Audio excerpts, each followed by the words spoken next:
നമുക്കിതൊരു തട്ടിക്കൂട്ടി മസാല ചോറുണ്ടാക്കിയാലോ?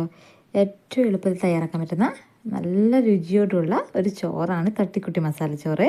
ഞാനിവിടെ ഒരു ഗ്ലാസ് ജീരകശാല അരിയാണ് എടുത്തിട്ടുള്ളത്. ഇനി ഒരു ചെറിയ തക്കാളി, ഒരു ചെറിയ ഉള്ളി, പിന്നെ ഞാനിവിടെ ആഫ്രിക്കൻ മല്ലിയില, നമ്മുടെ നാട്ടിൽ ആഫ്രിക്കൻ മല്ലിയില എന്നാണ് ഇതിന് പറയുന്നത്, അതാണ് ഇവിടെ എടുത്തിട്ടുള്ളത്. പിന്നെ ആവശ്യത്തിന് കറിവേപ്പില, ഇഞ്ചി വെളുത്തുള്ളി ചതച്ചത് കുറച്ച് മതി. പിന്നെ ഒരു ഗ്ലാസ് അരിക്ക് 1.5 ഗ്ലാസ് വെള്ളമാണ് ഞാനിവിടെ എടുത്തിട്ടുള്ളത്. പിന്നെ നമുക്കിതിന് ചേർക്കാനുള്ള ആവശ്യത്തിനുള്ള സ്പൈസസും കൂടി ഞാനിവിടെ എടുത്തിട്ടുണ്ട്. അപ്പോൾ ഇതെല്ലാമാണ് നമ്മുടെ തട്ടിക്കുട്ടി മസാലക്കുള്ള ഇൻഗ്രീഡിയൻസ്. ഇനി നമ്മൾ കുക്കർ അടുപ്പത്ത് വെച്ച് അതിലേക്ക് 2 സ്പൂൺ നെയ്യ് ഒഴിച്ചു കൊടുക്കുന്നു. ഇത് ഞാൻ വീട്ടിൽ തന്നെ ഉണ്ടാക്കിയ നെയ്യാണ്, നമ്മൾ പുറമേ നിന്ന് അധികം നെയ്യ് വാങ്ങാറില്ല. അപ്പോൾ നെയ്യ് ചൂടായാൽ അതിലേക്ക് നമ്മൾ സ്പൈസസ് ഇട്ട് കൊടുക്കുന്നു. സ്പൈസസ് നല്ലതുപോലെ മൂക്കേണ്ട ആവശ്യമില്ല, നല്ലതുപോലെ മൂത്താൽ കരിഞ്ഞു പോകാനുള്ള സാധ്യതയുണ്ട്. അപ്പോൾ കുറച്ചൊന്ന് സ്പൂൺ കൊണ്ടൊന്ന് തട്ടിക്കൊടുത്താൽ മതി. ഇനി ഇതിലേക്ക് നമ്മൾ ഉള്ളി നേർങ്ങനെ എരിഞ്ഞതാണ്, ഒരു ഉള്ളി, ചെറിയ ഉള്ളിയാണ് ഞാൻ എടുത്തിരിക്കുന്നത്, ചെറിയ സവാള അത് മതി. അത് നല്ലോണം ഇളക്കി കൊടുക്കുക. അപ്പോൾ അതിനുശേഷം നമുക്ക് ഇതിലേക്ക് ഒരു ചെറിയ തക്കാളി, അതായത് ഒരു പുളി രസത്തിന് വേണ്ടി ഒരു ചെറിയ തക്കാളിയും കൂടി ചേർത്ത് കൊടുക്കാം.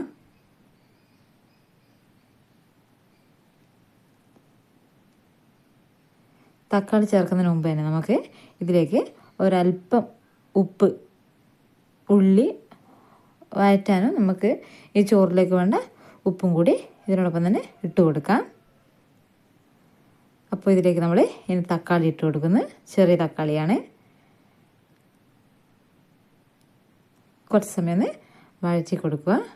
ഇനി ഇതിലേക്ക് നമുക്കിടാനുള്ളത് ഇഞ്ചി വെളുത്തുള്ളിയാണ്. ഞാനിവിടെ ഒരു 4 അല്ലി വെളുത്തുള്ളിയും ഒരു ചെറിയ കഷ്ണം ഇഞ്ചിയും ചതച്ചതാണ് ഇതിലേക്ക് ഇട്ട് കൊടുക്കുന്നത്.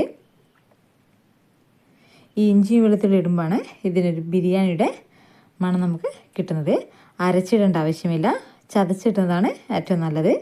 നമുക്കിതിലേക്ക് ഇഞ്ചിയും വെളുത്തുള്ളിയും ചതച്ചിട്ട് കൊടുക്കാം.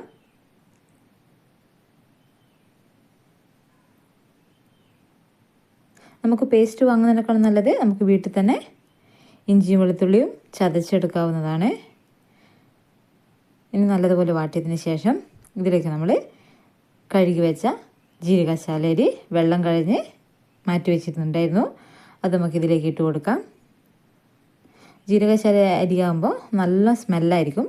അപ്പോൾ നമുക്ക് ബിരിയാണിയുടെ അതേ ടേസ്റ്റിൽ തന്നെ നമുക്ക് ഈ മസാല ചോറ് ഉണ്ടാക്കിയെടുക്കാവുന്നതാണ്. കുട്ടികൾക്കും മുതിർന്നവർക്കും എല്ലാം ഇഷ്ടപ്പെടുന്ന ഒരു ചോറാണ് ഈ തട്ടിക്കുട്ടി മസാല ചോറ്. നമുക്ക് ഇവർക്ക് ഓഫീസിൽ പോകുമ്പോഴും കുട്ടികൾക്ക് സ്കൂളിൽ പോകുമ്പോൾ ലഞ്ചിനായിട്ടും ഈ ഒരു തട്ടിക്കുട്ടി മസാല ചോറ് കൊടുത്തുവിടാവുന്നതാണ്. ഇത് സ്പൈസി അല്ല, കുട്ടികൾക്കെല്ലാം പെട്ടെന്ന് ഇഷ്ടപ്പെടുന്ന ഒരു ചോറാണ് തട്ടിക്കുട്ടി മസാല ചോറ്. ഇനി ഇതിലേക്ക് ഞാൻ അല്പം ഗരം മസാലപ്പൊടിയാണ് ചേർക്കുന്നത്. വേറെ ഒരു മസാലയും ഞാനിതിലേക്ക് ആഡ് ചെയ്യുന്നില്ല. ഗരം മസാല മാത്രമേ ഞാൻ ഏകദേശം ഒരു 1/4 ടീസ്പൂൺ മാത്രമേ ഞാൻ ഇതിൽ ചേർക്കുന്നുള്ളൂ, അത്രയേ വേണ്ടൂ. ഇത് ഹെൽത്തി ആയിട്ടുള്ള ഒരു ചോറാണ്. മസാല ചോറ് എന്ന് കേൾക്കുമ്പോൾ എല്ലാവരും വിചാരിക്കും കുറേ മസാല ആഡ് ചെയ്തിട്ടുള്ള ചോറാണെന്ന്. എന്നാലല്ല, ഒരു മസാല മാത്രം ആഡ് ചെയ്തിട്ടുള്ള ചോറാണിത്. ഇനി നമുക്കിതിലേക്ക് ആവശ്യമായ മല്ലിയില ഇട്ട് കൊടുക്കാം.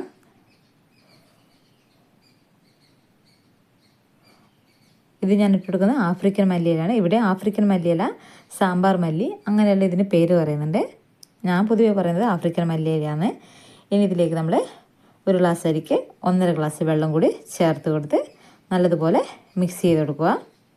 ഇനി നമുക്ക് ഉപ്പ് നോക്കിയിട്ട് ഉപ്പ് കുറവാണെങ്കിൽ ഒരു ശകലം ഉപ്പും കൂടി ഇതിലേക്ക് ആഡ് ചെയ്ത് കൊടുക്കാം.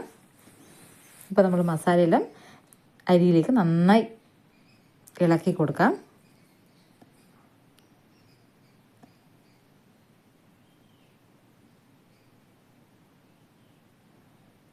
ശകലം ഉപ്പ് മാത്രമേ ഉണ്ടൂ, ആദ്യം നമ്മൾ കുറച്ച് ഉപ്പിട്ടതാണ്. അതുകൊണ്ട് ഉപ്പിൻ്റെ അളവ്, ഓരോരുത്തരുടെ ഉപ്പിൻ്റെ അളവ് നോക്കിയിട്ട് നമുക്ക് ഉപ്പിട്ട് കൊടുക്കാം. ഇനി നമുക്കിത് മൂടി വെച്ച് 3 വിസിൽ വരുന്നത് വരെ വേവിച്ചെടുക്കാം.